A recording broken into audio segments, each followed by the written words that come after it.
Delhi Health Minister Satyendra Jain has said that sero-surveillance will be done from the 1st till the 5th of every month. Delhi's sero-surveillance has revealed that 22.86% of the people have been affected by COVID-19 in the city. The survey was conducted from June 27 to July 10th by the National Centre for Disease Control in collaboration with Delhi government. A journalist from Uttar Pradesh who was shot in Ghaziabad near Delhi on Monday night in front of his two daughters died this morning at a hospital.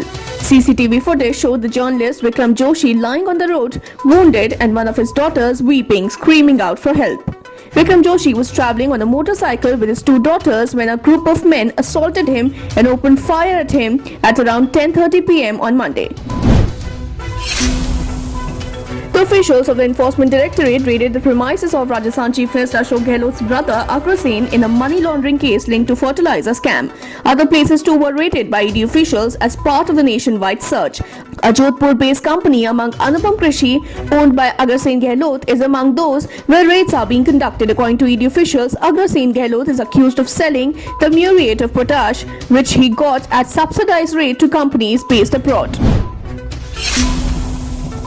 The Rajasthan political crisis reaches the Supreme Court with Assembly Speaker CP Joshi headed to the top court against the High Court that asked him not to decide the disqualification notices he had issued to the group of 19 lawmakers led by Sachin Pilot. The High Court on Tuesday told the Speaker not to move forward on the disqualification notices till Friday, when the judges are expected to deliver its ruling.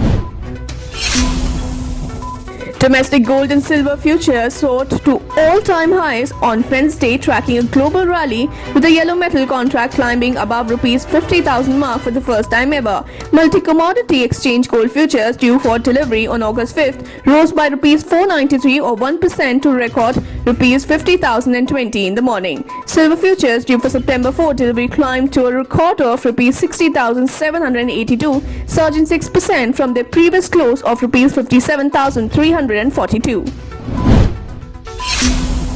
A 7.8 magnitude earthquake struck off the Alaskan Peninsula, triggering a tsunami warning for areas within 200 miles of the epicenter. The shallow quake hit at about 500 miles southwest of Anchorage and around 60 miles southeast of remote settlement of Perryville, the U.S. Geological Survey said.